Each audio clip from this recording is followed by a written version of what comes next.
हैं।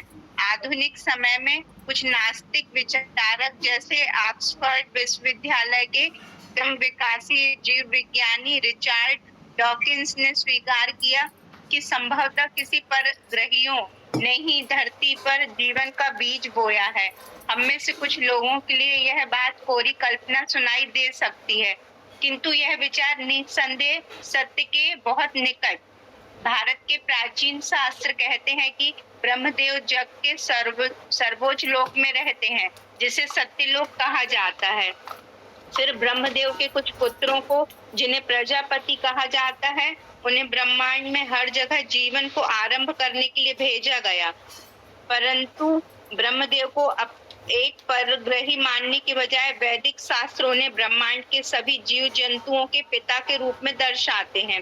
जब से पश्चिमी सभ्यता वैदिक देव समूह के संपर्क में आई है, तब से यह अनुमान जारी है कि वैदिक जन समूह, जिन्हें अक्सर हिंदू कहा जाता है, वे पैगन हैं। पैगन वे लोग होते हैं जो अनेक देवी देवताओं की पूजा करते हैं, किसी एक परम भगवान की नहीं।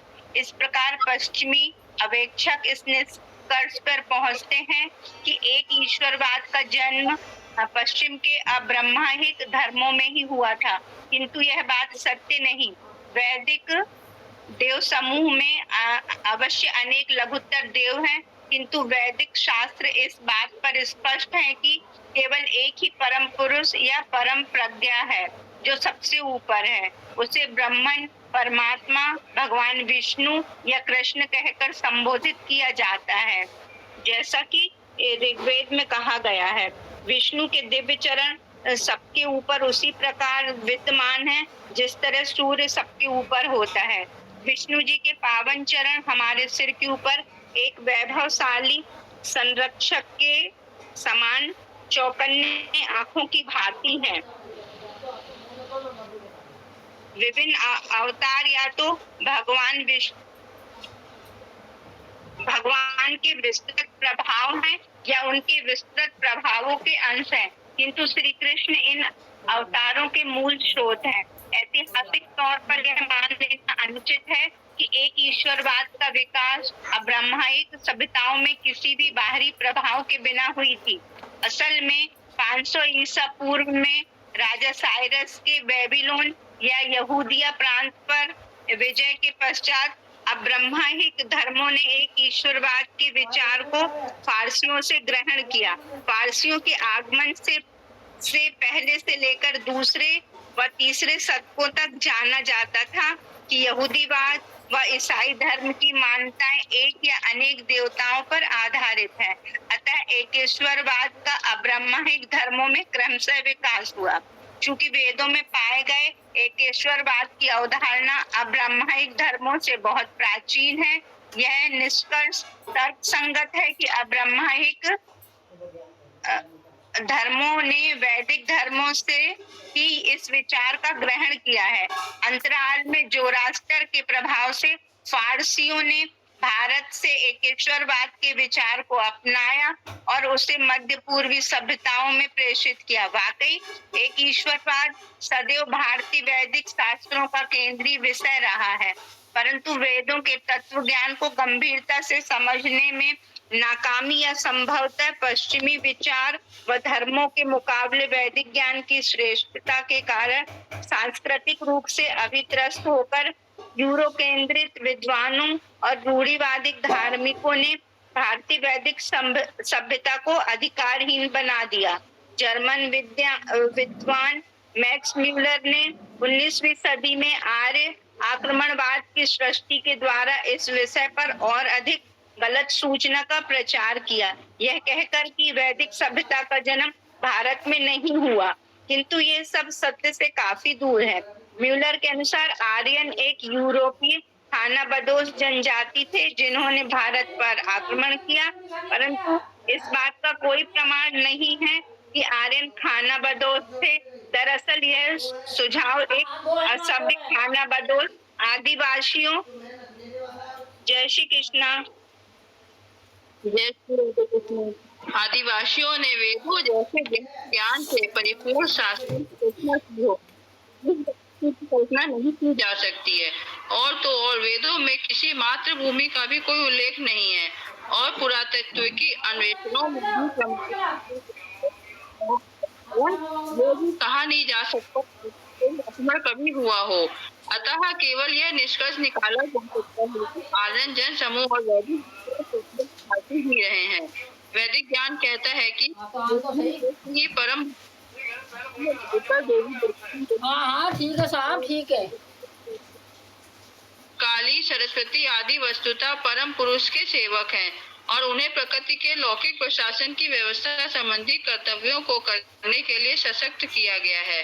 उपर्युक्त श्लोकों में श्री कृष्ण देवताओं के प्रति भोग अर्पण करने की संस्तुति करते हैं।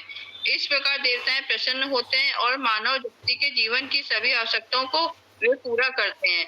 संक्षेप में यही लौकिक कर टैक्स की प्रणाली है। दूसरे शब्दों में हमें देवताओं का शुल्क चुकाना चाहिए। आत्मा का भी अंतर्भूत स्वभाव सेवा व त्याग ही होता है।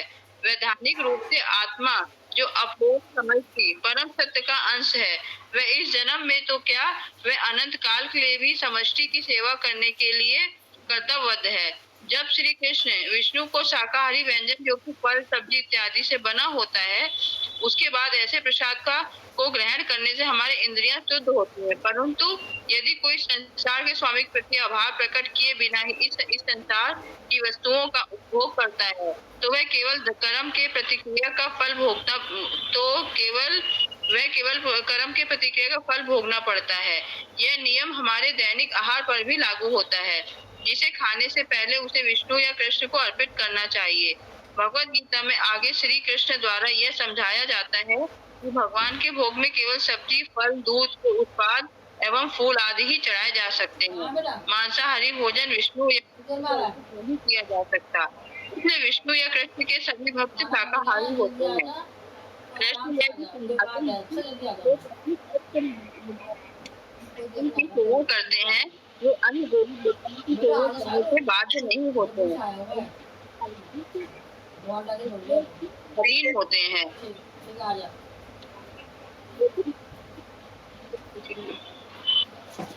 यह जानो कि निर्धारित कर्म लोगों को प्राप्त होते हैं और वे अविनाशी सत्य के उद्भव होते हैं। इस प्रकार का जो परम सत्य विद्यमान होता करता है, वह केवल इंद्रियों के जीवन बिताता है। इस तरह वह अपना जीवन व्यर्थ कर देता है। परंतु जो व्यक्ति स्वयं में ही सुख अनुभव करता है और उसका कोई कर्तव्य नहीं होता, वह स्वयं ही सुखी रहता है और अंतरतः पूर्ण रूप से आत्म संतुष्ट होता है। इस संसार में कर्म करने से ना करने से लाभ प्राप्त करता है, ना वह दूसरों पर निर्भर होता है। इसलिए फल के प्रति अनासक्त रहकर अपने निर्धारित कर्मों को अच्छी तरह से करते जाओ। अनासक्त रहकर कर्म करने से व्यक्ति परम सत्य प्राप्त करता है। ओम जय श्री राधे कृष्ण। रमीला भाभी। दीदी आपका क्लियर नहीं सुनाई दे रहा था मुझे। बीते समय में यहीं से है ना मेरा। बीते समय में जनक आदि जैसे राजाओं ने अपने निर्धारित कर्मों के निष्पादन द्वारा परम सिद्धि प्राप्त की। जन सामान्य के लिए एक उचित आदर्श स्थापित करने के लिए तुम्हें भी इस प्रकार उचित आचरण करना होगा। जिस तरह एक महान व्यक्ति अपना आचरण करता है, सामान्य जनता भी उसी तरह उसका अनुसरण करती है। तदनुसार अपने कार्यों से जो आदर्श वह प्रस्तुत करता है, अन्य लोग भी उसी के गुणों पर उसका अनुसरण करते हैं। अनुगति वैदिक प्रणाली में राजनैतिक व आध्यात्मिक नेतृत्व का अर्थ है कि स्वयं मिसाल बनकर दूसरों का नेतृत्व करें। दुर्भाग्यवश आज संसार में अच्छे नेता मुश्किल से पाए जाते हैं। न केवल यह जानकर हम निराश हैं कि जिन नेताओं को हमने सार्वजनिक कार्यालयों के अधिकारी पदों पर चुने हैं, प्राय वे अपने ही लाभ के लिए देश की धन संपत्ति ऐंठ जाते हैं। बल्कि और भी हैरान है कि हमारे कई तथाकथित आध्यात्मिक गुरु सबसे बुनियादी सदाचार के नियमों का भी पालन नहीं कर सकते और घृणाजनक भ्रष्टाचार में संलग्न पाए जाते हैं। उपर्युक्त श्लोक में भी श्री कृष्ण कहते हैं कि एक महान व्यक्ति के आचार व्यवहार का जन सामान्य अनुसरण करती है।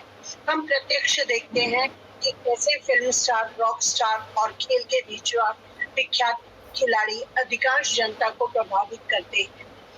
यह केवल एक मानवीय स्वभाव है कि हम दूसरों से प्रभावित हो जाते हैं। इसलिए प्रेरणा स्रोत व्यक्तियों का होना आवश्यक है, किंतु मानव समाज को ऐसे प्रेरणा स्रोत व्यक्ति चाहिए जो ज्ञानपूर्ण हो, सुसंस्कृत हो, सदाचारी हो और आध्यात्मिक रूप से उन्नत हो। हे पार्थ, तीनों लोकों में मेरा कोई कर्तव्य नहीं है, मुझ में कोई अभाव नहीं है और ना ही मैं कुछ पाना चाहता हूँ। फिर भी मैं कार्य नियुक्त रहता हूँ। यदि मैं कार्य करना छोड़ दूं, तो सब लोग मेरा ही पथ अपनाएंगे और अपने निर्धारित कर्मों की अवहेलना करेंगे। यदि मैं उचित आचार व्यवहार न करूं, तो सामान्य जनता का सर्वनाश हो जाएगा और अवांछित संतानों का मैं जिम्मेदार बन जाऊंगा। इस तरह मैं स्वयं प्रजा के नाश का कारण बन जाऊंगा। हे भरतवंशी अर्जुन, जिस तरह अज्ञानी अपने कर्मों से आसक्त होते हैं, उसी तरह बुद्धिमान को भी सबके कल्याण के लिए अपना कर्म करना चाहिए, किंतु अनासक्त रहकर। बुद्धिमान लोगों को कभी भी स्वार्थी कर्मों से आसक्त अज्ञानियों के मन को अशांत नहीं करना चाहिए, बल्कि बुद्धिमानों को अनासक्त रहकर अपने कर्तव्यों का पूरी तरह से पालन करना चाहिए और अज्ञानियों को प्रोत्साहन देकर उन्हें पुण्य कर्मों में संलग्न करना चाहिए। प्रकृति के त्रिगुण ही सभी कार्यों के करता है, परंतु जो स्वयं के शारीरिक मिथ्याबोध से मोहित होते हैं, वे सोचते हैं कि कर्ता मैं। जय श्री कृष्ण। रेणु भाभी है? नहीं, आपका है।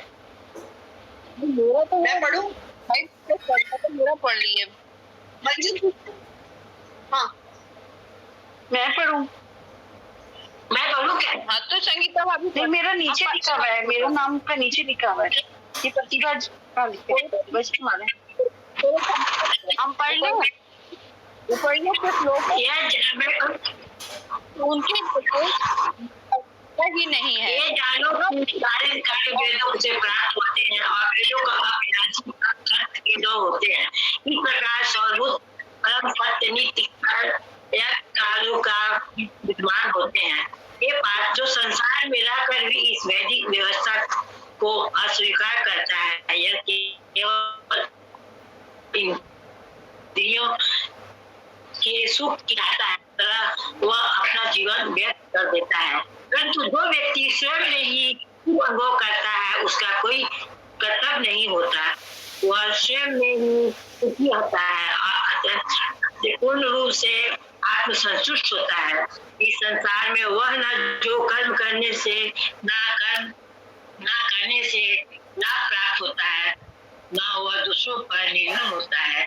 इसलिए फूल के प्रति अनासक्त रहकर अपने निर्धारित कर्मों को अच्छी तरह से करते जाओ। अनासक्त रहकर कर्म करने का व्यक्ति परम सत्य प्राप्त करता है। रेणु भाभी, अनुव्रति। उपयुक्त श्लोकों में श्री कृष्ण कहते हैं कि उनके लिए कोई कार्य करने की आवश्यकता ही नहीं है, ना उनमें कोई अभाव है, ना उन्हें कुछ प्राप्त करना है। दूसरे शब्द में कृष्ण पहले से सिद्ध और परिपूर्ण हैं और पूर्ण, फिर भी कृष्ण कार्य करने में व्यस्त रहते हैं। वे निष्क्रिय नहीं है। प्रत्येक युग में धर्म की स्थापना के लिए एवं मानव जाति के कल्याण के लिए वे कार्य करते हैं। धर्म तुम साक्षात भगवत परिणतम, जब परम पुरुष के कोई अवतार अपना आविर्भाव इस भौतिक जगत में करते हैं, तो वे सनातन धर्म की स्थापना के लिए करते हैं। श्री कृष्ण द्वापर युग के अंत में लगभग 5247 वर्ष पूर्व में प्रकट हुए और उन्होंने भगवत गीता के उपदेश दिए, परंतु यह कृष्ण का सबसे नवीनतम आविर्भाव नहीं था। कलयुग के आरंभ के पश्चात श्री कृष्ण फिर प्रकट हुए थे। अब से 533 वर्ष पूर्व कलयुग के कृष्णता श्री चैतन्य महाप्रभु के नाम से जाने जाती है। श्री चैतन्य महाप्रभु के अवतार में श्री कृष्ण ने भगवत गीता के अध्ययन के साथ संकीर्तन महामंत्र के सामूहिक कीर्तन की प्रक्रिया को सिखाया। महामंत्र के विषय में कली संतरण उपनिषद में यह उल्लेख है, हरे कृष्ण कृष्ण कृष्ण हरे हरे, हरे राम राम राम हरे हरे। महामंत्र की ये 16 शब्द विशेष रूप से कलयुग के पाप के निवारण हेतु निर्दिष्ट हैं। कृष्ण के नामों के जाप के अतिरिक्त अन्य कोई उपाय नहीं। वेद शास्त्र में सर्वत्र खोजने के उपरांत भी कलयुग के लिए इससे अधिक उत्कृष्ट विधि कहीं पाई नहीं जाती। महामंत्र की दिव्य शक्ति का विवरण पद्य पुराण में इस प्रकार दिया गया है। श्री कृष्ण श्री भगवत गीता। श्री कृष्ण का नाम एक ऐसी दिव्य चिंतामणि है जो समस्त दिव्य रसों में भरपूर है। पूर्ण शब्द, पूर्ण शुद्ध और नित्य मुक्ति प्रदाता कृष्ण नाम कृष्ण से अभिन्न है। भगवत गीता का अध्ययन और संकीर्तन की प्रवृत्ति अब सारे विश्व में फैल चुकी है। अब ये मात्र भारत में पाई जाने वाली वस्तु नहीं है। इस विषय पर अध्याय 4 श्लोक 8 और भी चर्चा की जाएगी। कर्म के उचित प्रकार को और कर्म के फलों के स्वामी को तब समझा जा सकता है जब व्यक्ति स्वयं के शारीरिक विषय से या अपने आत्मा को केवल एक शारीरिक पोतपार समझने के विचार से या स्वयं को ही अपने कर्मों का कर्ता समझने के विचार से मुक्त हो सकता है। हम चलते हैं, बात करते हैं, खाना पचाते हैं, इमारतें खड़ी करते हैं, यहाँ तक कि साम्राज्य भी बना लेते हैं, किंतु ये सारे उद्यम प्रकृति के 3 गुणों के मेल मिलाप से और विश्वव्यापी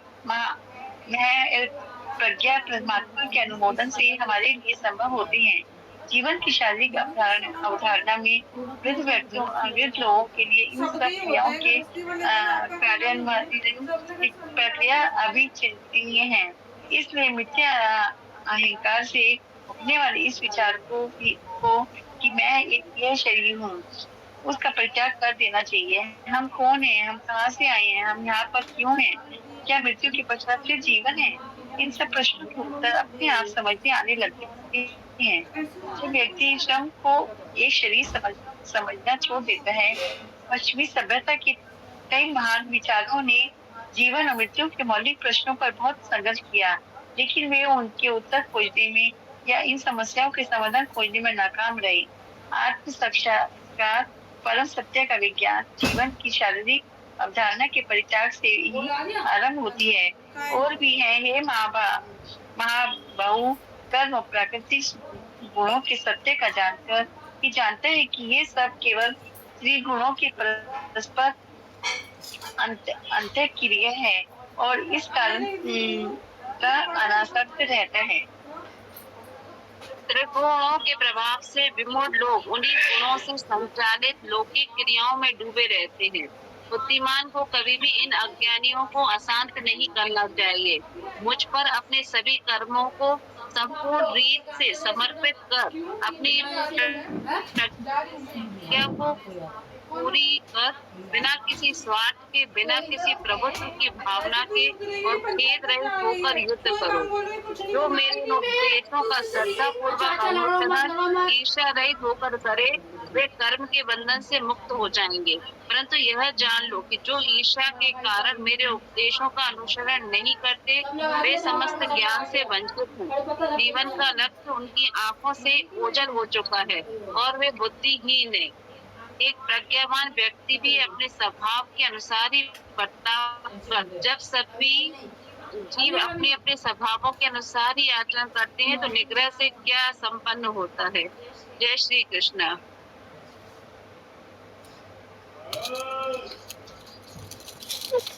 अपना बात बोला।